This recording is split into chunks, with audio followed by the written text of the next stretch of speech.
Mesdames et messieurs, bonsoir et bienvenue dans ce nouveau numéro de Questions d'État, votre magazine qui traite de l'actualité en République démocratique du Congo, mais aussi ailleurs. On est déjà en plein mois de février, donc fini la rétro, nous rentrons dans le vif des sujets d'actualité et dans le format normal. Avant de vous présenter l'invité que j'ai en face de moi ce soir, je vais remercier le cadre qui nous accueille depuis notre rentrée médiatique. Il s'agit de l'hôtel Africana Palace situé au rond-point Huillery, ici même à Kinshasa. Merci beaucoup à ce beau cadre d'accueillir le magazine Questions d'État. Ce soir, pour parler d'actualité, l'actualité est très chaude en République démocratique du Congo, surtout au sujet du chapitre électoral. Nous allons recevoir pour vous un invité qui a déjà été ici dans Questions d'État. Il s'agit de Martin Fayoulou. Il n'est plus à présenter, président de l'ESID, mais aussi député national. Bonsoir. Bonsoir. C'est un plaisir de vous recevoir à nouveau. On va quand même vous souhaiter la bonne année, même si on est en plein mois de février. Merci. Bonne année à vous aussi. Bonne année à l'émission. Merci beaucoup. Alors, on va peut-être commencer par la santé de votre parti politique, l'ESID. Comment ça va? On a l'impression que les partis politiques s'effacent devant les individualités. On parle de Martin Fayoulou, mais est-ce que le parti existe encore ou n'est que l'ombre de lui-même? Écoutez, l'ESID va très bien. Vous avez Devos Kitoko, le professeur Kitoko Moulenda, qui est secrétaire général du parti et qui fait vivre le parti. Vous allez à Kalemi, vous allez trouver ESID, vous allez à Kindu, vous allez à Goma, à Lubumbashi, partout. Si vous allez dans les nouvelles 5 provinces de l'ex-Katanga, vous allez trouver l'ESID. Vous allez dans toutes les provinces du Kasaï, vous allez trouver l'ESID, dans le Bandundu, dans le Bas-Congo. Avec des membres réels ou fictifs? Avec des membres réels, avec des secrétaires exécutifs provinciaux qui sont là. Vous allez en Occident, vous allez trouver l'ESID. Des réunions se tiennent régulièrement. Nous avons des comptes rendus. Et pour ceux qui me suivent dans mon compte Twitter, ils voient des fois, je tweete les réunions de l'ESID. Chaque lundi, il y a une réunion à l'ESID au siège. Chaque vendredi, il y a une réunion du bureau national au siège. Et il y a des réunions dans les cellules. Donc, l'ESID se porte à merveille. L'ESID est quand même victime de débauchage. Est-ce que ça n'affecte pas le parti, un individu ou même plusieurs, notamment celui qui a été pris dans le gouvernement? Est-ce que ça n'affecte pas le parti? Non, l'ESID n'a pas de membres dans le gouvernement. Non, non. L'ESID, non, on n'a pas débauché un membre de l'ESID. À l'ESID, tous les députés de l'ESID sont dans l'ESID, on n'a pas été débauché. Ok. Docteur Loseke? Ah non, Docteur Loseke n'est plus membre de l'ESID. Depuis combien de temps? Depuis plusieurs années. Docteur Loseke est membre fondateur de l'ESID. Docteur Loseke nous a quittés simplement parce que nous avons choisi d'entrer à l'Assemblée nationale. Le parti s'est réuni et nous avons décidé que les 3 membres de l'ESID qui ont été élus députés nationaux devaient aller remplir leur mandat. Et le docteur Loseke a dit que nous n'avons pas suivi la ligne du président Tshisekedi. Alors que nous avons été voir le président Tshisekedi et nous lui avons tenu informé de notre position et de la position de la base. Mais maintenant, curieusement, c'est le même docteur Loseke qui est membre du gouvernement. Il a quitté l'ESID pour devenir membre de l'UDPS. Donc le docteur Loseke... La politique est dynamique, hein, vous êtes d'accord? Bon, je ne sais pas, ça peut être dynamique. Ceux qui le disent. Mais pas dynamique à n'importe quel prix. Il était devenu secrétaire national de l'UDPS chargé de l'extérieur. Mais il n'est pas membre de l'ESID. Alors comment vous préparez pour les élections? Il y a l'enrôlement qui a déjà débuté dans certaines parties du pays, etc. C'est souvent le point faible des partis de l'opposition. Hein. Trop de distractions et au dernier moment, on accourt pour essayer de rattraper le temps. Non, vous avez totalement raison. Nous, vous savez que nous avons tenu notre congrès ordinaire du 3 au 5 décembre 2005 pour se positionner, pour dire exactement qu'est-ce que nous allons faire.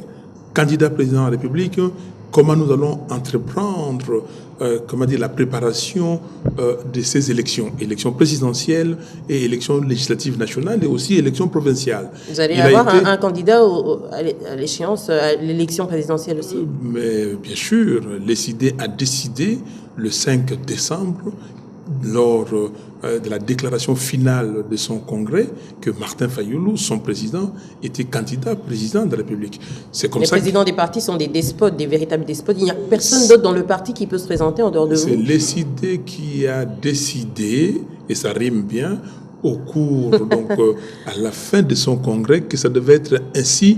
Et j'ai entrepris des démarches auprès des autres présidents des partis politiques. Comment ça peut être différent si déjà au sein de vos partis politiques, vous qui prônez la démocratie, l'alternance, vous ne savez pas le faire? Vous agissez en véritable despote. Non, c'est pas un véritable Il n'y a jamais despote. de changement. Ils ne peuvent pas décider autre chose que ça pour vous faire plaisir. Je comprends. C'est pas un véritable despote. Quand je dis que l'ECID a décidé, ce n'est pas Martin Fayulu qui a décidé. C'est un. Est-ce qu'il y a des candidats qui s'expriment? Et puis après, vous arrivez à la fin, au résultat final. Est-ce que les candidats ont le droit de s'exprimer? C'est bien sûr. L'ECID, c'est un parti... C'est ça la vraie question. Hein? L'ECID, c'est un parti totalement démocratique. La preuve. Il n'y a jamais eu d'alternance. Martin Fayulu est président depuis la création de l'ECID. Comment ça se fait? Mais Martin Fayulu est président depuis la création de l'ECID. L'ECID a tenu son congrès et au cours du congrès, on a renouvelé les mandats. Oui. Donc, c'est un peu Fayulu désir. Hein, non, mais pas du tout. Vous en avez encore pour 100 ans. Moi. Soyons sérieux. Ouais. Non, soyons vraiment sérieux, parce qu'on parle de choses sérieuses pour la République. Il y a combien de partis qui tiennent leur congrès? L'ECID est créé en 2009. Juste avant l'élection, les élections de 2011, l'ECID tient un congrès extraordinaire pour choisir un candidat. Et ce candidat, c'est le président Etienne Tshisekedi. L'ECID choisit lors de son congrès extraordinaire les candidats Etienne Tshisekedi comme son candidat, et l'ECID aussi choisit ses candidats députés nationaux. Et je suis choisi candidat député national sur une liste de 14 personnes pour la Lukonga. C'est fait par le parti et non par un individu ou par un groupe d'individus. Et en 2005, l'ECID est membre d'une organisation. Et ça s'appelle la dynamique de l'opposition. Il faut savoir que nous venons d'abord de la DTP, Dynamique Tshisekedi président. Nous sommes FAC, Force Acquise au Changement. Je suis toujours coordonnateur. Et nous avons Sauvons la RDC. Ça change beaucoup, hein. Ça existe encore, toutes ces plateformes noyées dans le rassemblement. Bien sûr, je vous donne l'historique. Et nous avons Sauvons la RDC avec Christopher Ngoyi et Jean-Bertrand Ewanga. Donc, nous faisons l'effort. Et ce qui est important, c'est quoi? C'est qu'au cours de ces congrès, l'ECID prend 18 résolutions. Mais les 3 qui vous intéressent sont les suivantes. D'abord, il faut qu'il y ait élection présidentielle. Et que pour qu'il y ait élection présidentielle, l'ECID plaide pour une candidature commune de l'opposition à l'élection présidentielle prochaine. Ce qui ne marche jamais. On en parlera. Et pour ce faire, l'ECID demande qu'il y ait une primaire au sein de l'opposition. Ça, c'est notre souhait et nous avons entrepris les démarches auprès des autres membres de l'opposition pour dire comment organiser la primaire. Nous avons une idée, mais au moment voulu, nous reviendrons. Donc, ce n'est pas despotique, ce n'est pas dictatorial, c'est un parti qui fonctionne avec les règles normales de fonctionnement des partis politiques. Alors, on va revenir à l'actualité. Blocage du côté Synco. Que se passe-t-il exactement? Ce qui se passe à la Synco, c'est très simple. Les évêques sont venus, ils nous ont contactés, nous avons eu des réunions préliminaires avec eux pour le dialogue. On a compris que le dialogue de la cité de l'OUA avait échoué et nous-mêmes, on n'en voulait pas. Nous sommes partis à Genval, à Bruxelles, au mois de juin, où le président Tshisekedi a appelé à une réunion pour que toute l'opposition se mette ensemble pour ces combats et pour avoir un vrai dialogue, le dialogue selon la résolution 2277 du Conseil de sécurité des Nations Unies. Et nous nous sommes accordés à Genval et nous avons fait une déclaration et nous avons mis en place, entre autres, les conseils des sages du rassemblement. Et nous sommes revenus et finalement, les autres amis ont organisé leur dialogue à la cité de l'OUA qui n'a pas marché. Les évêques nous appellent et nous posons la question aux évêques. Vous nous appelez au mois de décembre pour un dialogue que vous dites global et inclusif. Mais est-ce que vous ne nous appelez pas pour dégonfler les ballons, pour éviter le 19 décembre, parce que le 19 décembre pointe à l'horizon. Est-ce que c'est pour ça? Parce que le peuple dit le fameux carton rouge qui s'est retourné contre vous. Ça ne s'est jamais retourné contre nous et ça ne se retournera pas contre nous. Le 19 décembre, la Constitution est très claire. M. Kabila doit partir. C'est la fin de son mandat. Est-ce que vous nous appelez ici pour baisser la pression ou quoi? Les évêques ont dit non. Nous vous appelons parce que nous sommes vos pères spirituels et nous pensons que le pays court un danger, il y a une crise grave, il faut désamorcer cette crise, c'est-à-dire il faut résoudre cette crise. Surtout que vous êtes, on peut dire, à l'origine de plusieurs morts en République démocratique du Congo. L'opposition est sérieusement pointée du doigt. À travers toutes ces manifestations, vous avez organisé notamment les 19 de chaque mois. Ça a occasionné des dégâts énormes. Nous ne sommes pas à l'origine des morts pour rien. Nous n'avons pas tué. Moi-même, Fayoulou, je serai tué plusieurs fois. Les 19 janvier 2015, il y a un jeune garçon qui reçoit la balle à côté de moi. Juste à côté de moi, il reçoit la balle. Cette balle pouvait m'atteindre. On l'a amené à l'hôpital. Je passe d'autres événements. Mais le 19 septembre 2016, je reçois la balle en caoutchouc, mais qui peut tuer, qui peut rendre impotent toute la vie. Donc, je ne peux pas, nous n'avons pas tué, c'est les autres qui ont tué. Et c'est les autres qui se sont organisés pour tuer davantage le 19 décembre. Et c'est comme ça que les évêques, voyant ça... Mais comment voulez-vous qu'en face, les forces de l'ordre réagissent quand vous prévoyez des casses, des débordements, etc. Face à une foule en furie, on fait comment? Gaël Kiboukou, vous avez déjà entendu ou compris que l'opposition a prévoyé des casses? Quand on organise nos manifestations, parce que nous sommes infiltrés, qui est cet infiltré? Des cocktails Molotov, etc. Ça vient d'où? Vous avez déjà vu ça? La police en a dénombré. Non, la police a dénombré. Mais vous savez, quand la police vient avec des cocktails Molotov, quand la police infiltre des jeunes gens pour dire allons casser, et que nous décelons ça, bien sûr. Moi, j'ai des preuves. Les 19, j'ai des preuves. Il y a un jeune homme qui vient là. Nous sommes à Saint-Raphaël. On est en train de marcher. J'ai dit le 19 septembre. Nous sommes en train de marcher. Ce jeune homme déchaîné, il surgit, il vient, il dit Monsieur Fayoulou, nous devons aller casser le palais du peuple. J'ai dit mais monsieur, arrêtez. Jeune homme, quittez cet endroit vite. Le jeune homme continue à s'acharner. Et je lui dis en quinois un peu, Yosana Moli Moyandoki. Tu as un esprit de sorcier, tu as un esprit de destruction. Allez, quittez ici. Et j'ai demandé aux jeunes gens qui étaient à côté de moi, de l'évacuer de là où nous étions. C'est des preuves. Mais la preuve tangible et palpable, quand on arrive au stade des martyrs, donc à l'esplanade des martyrs, et quand vous voyez les policiers, les militaires et je ne sais qui d'autre qui tirent à bout portant, mais ça veut dire quoi? Ça veut dire quoi? Non, c'est eux qui ont tué, qui tuent, qui continuent à tuer. Et nous avons évité, et c'est ça le rôle des évêques. Les évêques ont compris que la ville, qu'est-ce que je dis? Le pays était militarisé. Ce n'était pas simplement la ville de Kinshasa. Toutes les villes du pays, et même certains villages, c'était militarisé.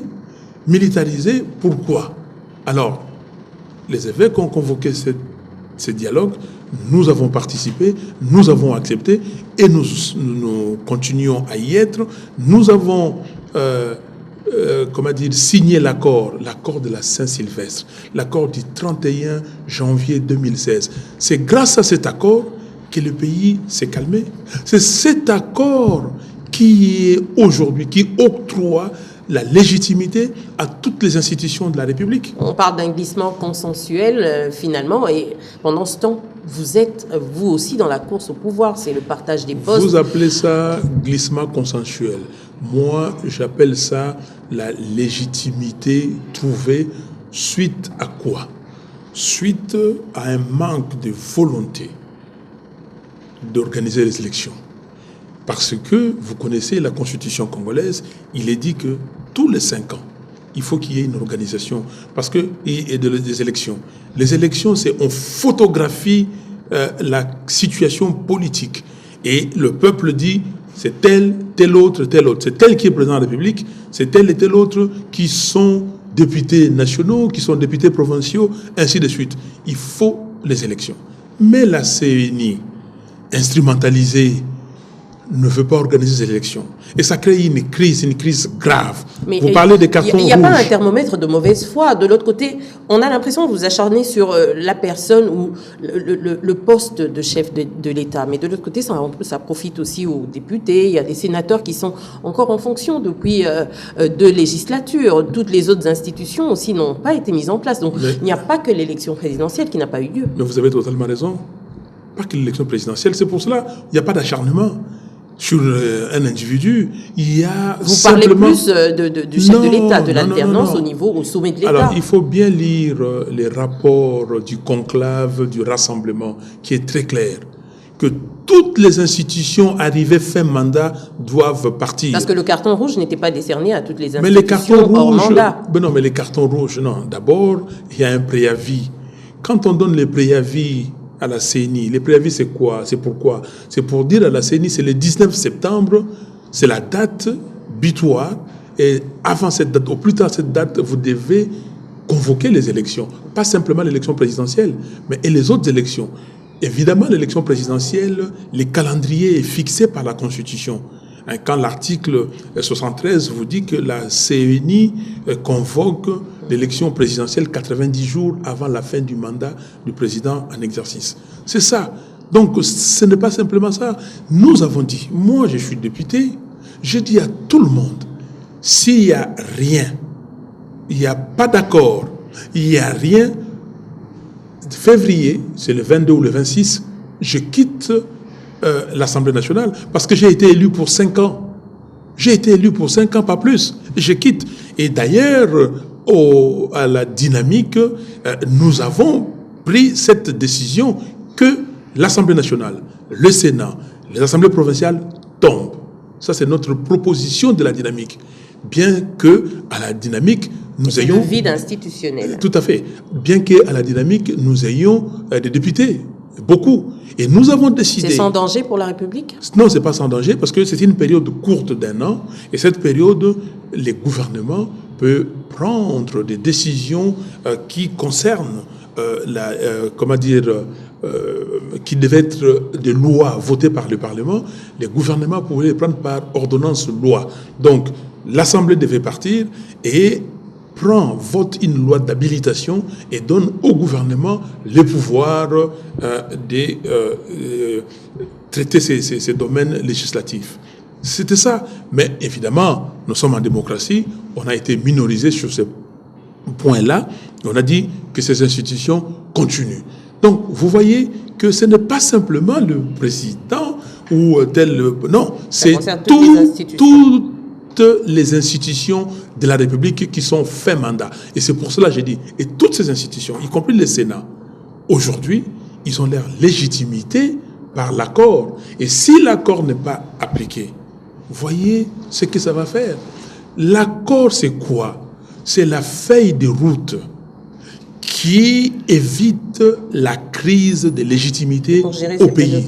Exactement. Pour gérer cette période transitoire, nous, au rassemblement, nous avons appelé ça le régime spécial. Certains nous ont critiqué et d'autres... Mais attendez, je termine cette idée-là. Mais d'autres, dans la mouvance kabyliste, ont dit que c'est une solution pragmatique. Nous concédons.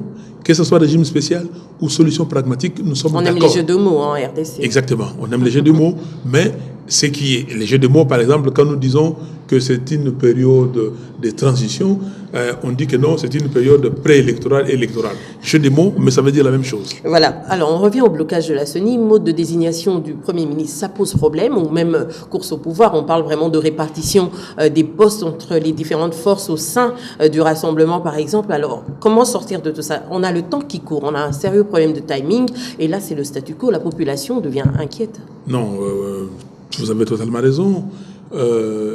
Les modes de désignation du Premier ministre fait problème. Ça ne fait pas problème pour nous, parce que pour nous, c'est inscrit, écrit, noir sur blanc dans l'accord. C'est là. L'accord dit que le Premier ministre, chef du gouvernement, est présenté par le Rassemblement. La phrase est un peu longue, il est représenté par l'opposition politique non signataire, par Rassemblement. Donc c'est le Rassemblement. Et nommé selon l'article 78 de la Constitution. C'est très clair. Il y a 2 étapes.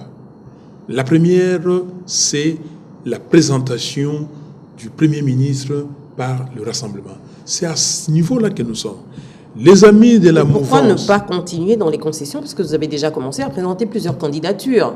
C'est là que réside un peu le blocage. On vous demande 2 ou 3 candidats. Non, on a demandé 10, 7. Bon, j'ai appris maintenant, il y avait 10. Mais moi, j'étais donc 7, 5 et maintenant 3. Maintenant, vous dites 2. Non, on ne peut pas nous-mêmes violer l'accord aujourd'hui. Alors, l'accord dit le Rassemblement présente le Premier ministre. On n'a pas dit un candidat ou des candidats. C'est quand même au chef de l'État de trancher. C'est la deuxième partie. Il a le droit de réfuter une candidature. C'est la deuxième partie, la nomination.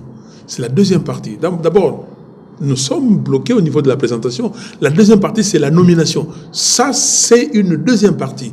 Mais là, l'arrangement particulier n'était pas signé parce que les amis posent problème. Ils veulent qu'on présente plusieurs candidats. Maintenant, c'est 3. On leur a posé la question.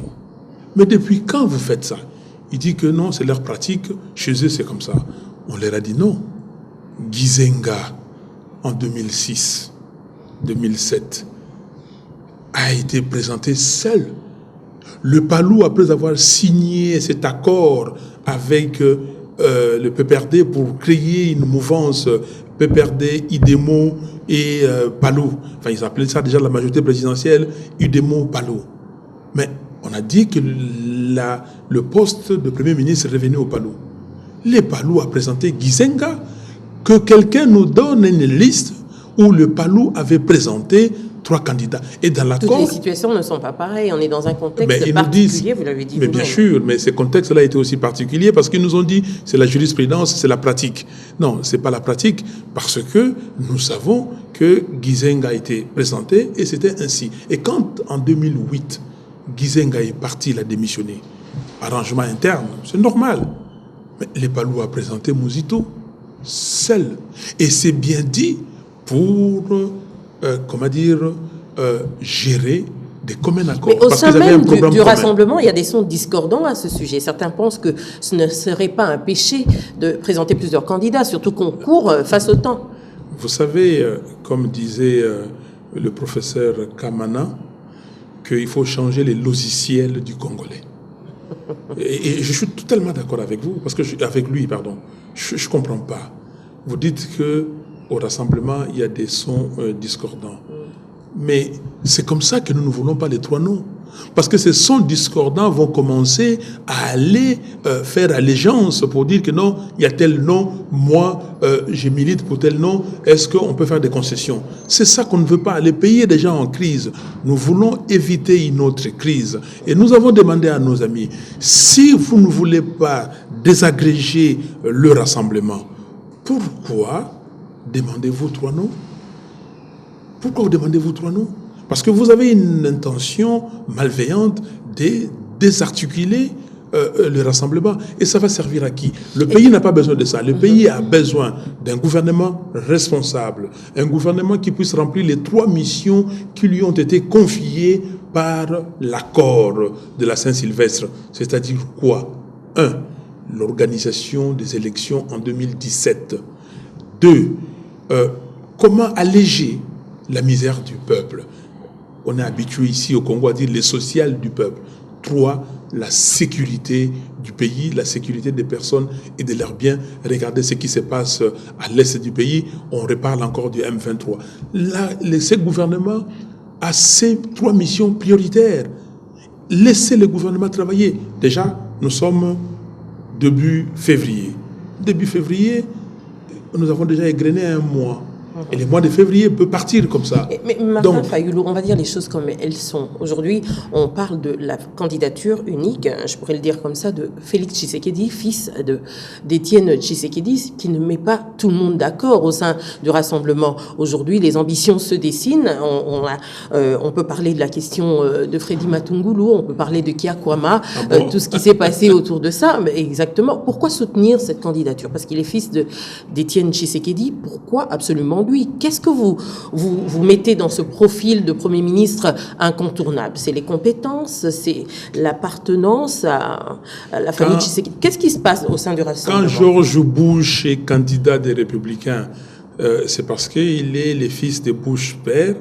Quand Marine Le Pen est candidate pour succéder à son père en France, est-ce que c'est parce qu'il est fille de son père? Donnez-nous les raisons du choix de Félix Tshisekedi. Mais quand Félix Tshisekedi, parce que vous parlez de lui, ce n'est pas Félix Tshisekedi, il est membre du parti UDPS, oui ou non? Si l'UDPS choisit Félix Tshisekedi, quel est le problème? Et si les autres... Imposé par son père, vous n'avez pas d'autre choix. Je peux vous les garantir. Du rassemblement n'ont pas le choix. Je peux vous les garantir. Il y a beaucoup de gens qui parlent de Tshisekedi, mais beaucoup de gens ne connaissent pas Tshisekedi. Martin Fayulu peut vous dire, je connais Tshisekedi. Et je discute avec lui franchement. Je peux vous dire, enlevez le président Tshisekedi dans cette affaire-là. Le président Tshisekedi n'est pas... Ce n'est pas lui qui l'impose? Il ne l'impose pas. De manière tacite? Le président Tshisekedi n'a jamais rien imposé, que ce soit de manière tacite ou de manière, je ne sais pas comment vous voulez la qualifier. Le président Tshisekedi n'a rien imposé. C'est le parti UDPS qui décide, et puis nous autres, le membre du rassemblement dynamique de l'opposition, le G7, l'AR, les alliés de l'UDPS, la Convention des Républicains CR, le G14 et les autres. Tous ces plateformes membres du rassemblement, et nous décidons. C'est pour permettre à ce qu'un candidat, un prochain candidat se présente de manière facile à l'élection présidentielle. Si nous décidons que c'est Félix Tshisekedi, il faut accepter notre choix. Il faut accepter notre choix. C'est notre choix à nous. Mais c'est la démocratie aussi. Les ambitions peuvent se dessiner.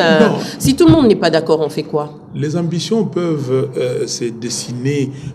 Les ambitions peuvent s'exprimer, mais dans un cadre. Le cadre qui est le rassemblement a décidé que voilà comment nous allons procéder. Ces cadres-là, et que les plateformes ont commencé à faire des déclarations dans ces cadres-là.